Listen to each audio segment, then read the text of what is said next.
Hi, I'm Josh, and I'm voicing today's episode. I write scary stories, and I tell them on my show Haunting Season. It's like creepypasta, but with a twist, because I create 360-degree soundscapes that transport you into the story, kind of like a horror version of ASMR. I've added a little of that into this episode, and you'll really be able to hear the difference if you're wearing headphones. If you're into it, then please go check out my show Haunting Season. But for now, these are 5 of the most documented possessions in human history. Possession of a board. 1100 AD is perhaps the first recorded use in history of a spirit board, now known as Ouija. Throughout the centuries, Ouija board has been known to be used to communicate with spirits. With the letters of the alphabet, numbers 0 through 9, and hello and goodbye printed on the board, a group of people place their fingers on a pointed planchette and ask questions that will then be answered by the planchette, pointing to letters and spelling a response. In modern times, it's seen either as a parlor game or a strong spiritual tool for seances, the latter of which comes with a strict warning.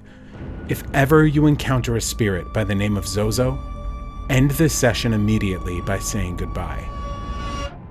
Zozo is known to be a malicious demon that is bonded to the board and will harass the players with foul language and horrifying trickery, including violently breaking things and throwing its voice around the room.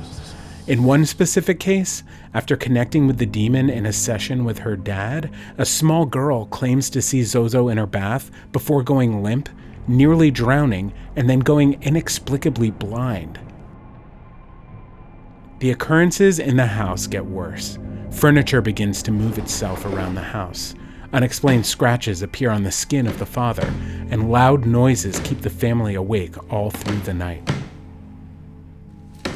After releasing their story online, many more accounts dating back decades flood the message boards, all with the same warning. If you encounter the demon Zozo with your Ouija board, end the session immediately before things quickly worsen. The possession of a boy. It's the late 1940s, and inside this quiet home in the suburbs of Washington, D.C., a boy is introduced to the wondrous world of spirit boards. The boy's Aunt Harriet has a deep fascination in Ouija boards and uses them as a spiritualist to communicate with the dead. The boy, who is documented with the pseudonym Roland Doe, expresses interest in the board and learns to use it just before dear Aunt Harriet's death. You can assume what happens next.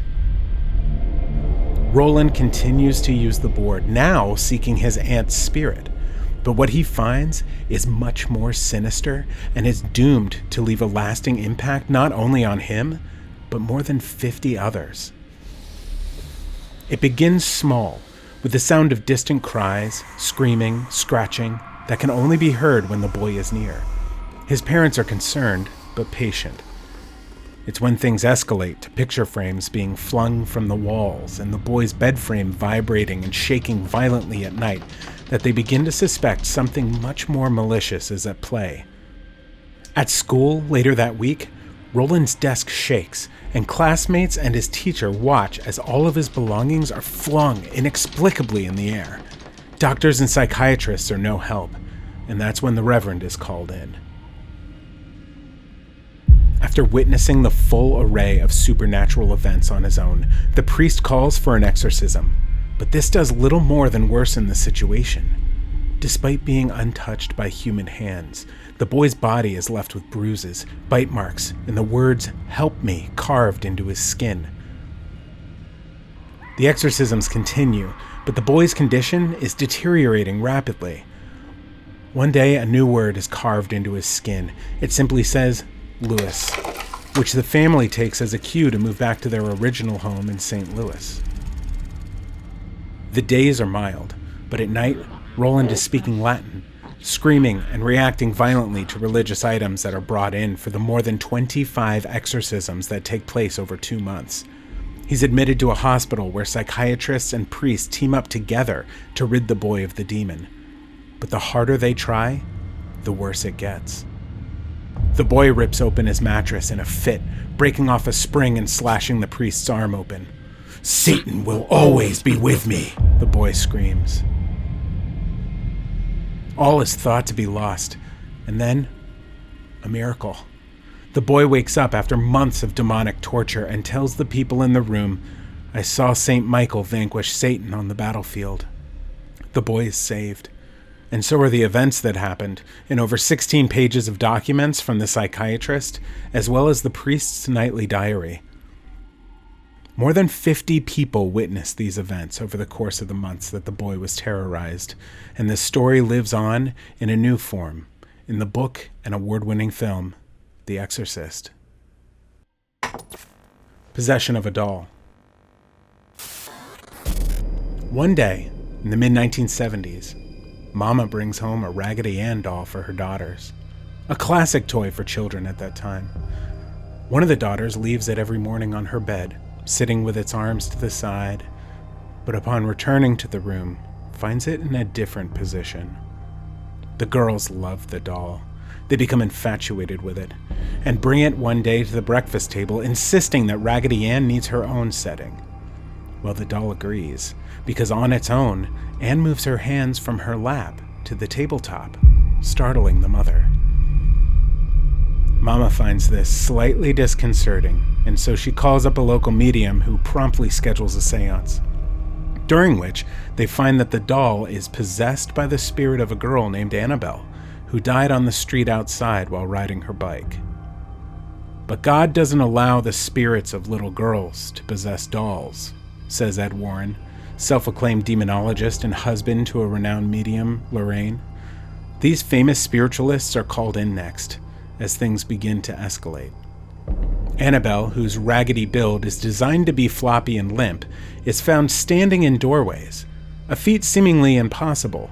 One night, one of the girl's fiancé has a dream about the doll strangling him, and wakes to the doll on his chest and bruise marks on his neck.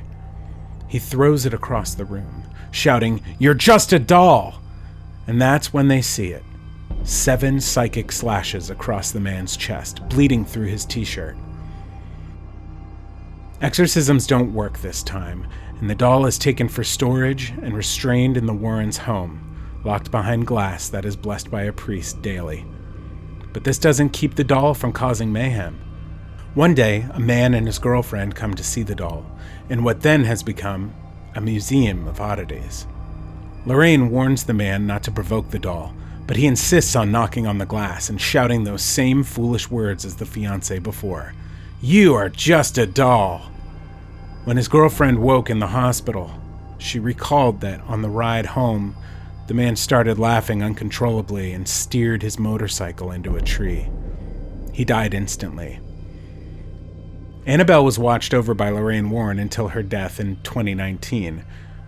Too frightening to share, she took many of the stories of the doll's atrocities to the grave, leaving Annabelle highly guarded by the staff of the museum, where you can go see her today. Possession of a house. The Warrens are called in again, as they often were. It's August 1977, and the police are on their way to the house of Peggy Hodgson in Enfield, England. The furniture had been seen moving of its own accord, and incessant knocking is heard by 2 children, Margaret and Janet. While the police investigate, a constable sees a chair wobble and move across the floor. He writes that he could not determine the cause of the movement. Over the next 18 months, the police are called time and time again, during which more than 30 individuals in the fields of journalism and psychic research, as well as neighbors, report witnessing loud crashing sounds, disembodied voices, and seeing with their own eyes the 2 girls levitating several feet off the ground. While Ed and Lorraine Warren, and several others, believe the events to be truly demonic, hearing the voice of a male and a dog barking whenever Janet was around, the events were determined by many to be a hoax. Janet was caught bending spoons in the back room and banging a broom on the ceiling. She was also accused of ventriloquism and magic tricks. But some of the phenomenon cannot be traced to childhood pranks. And who's to say that those tricks weren't inspired or enhanced by dark forces? possession of a boat. On occasion, off the coast of Chile, near the Isle of Chiloé, a ship can be seen sailing freely in the open waters at night. This is the Caleuche.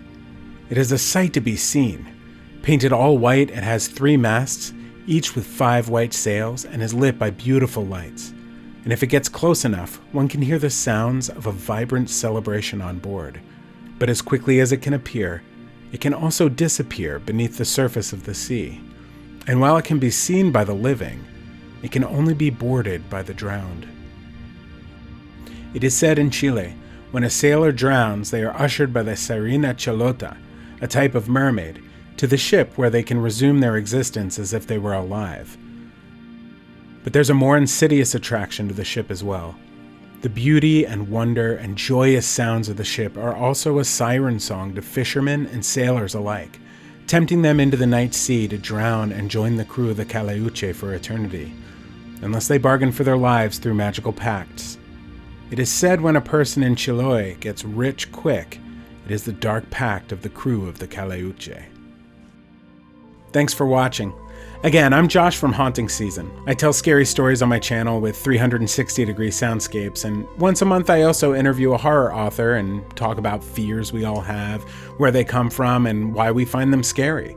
If you're interested, please go check it out, and for more videos like this one, subscribe to Dark 5.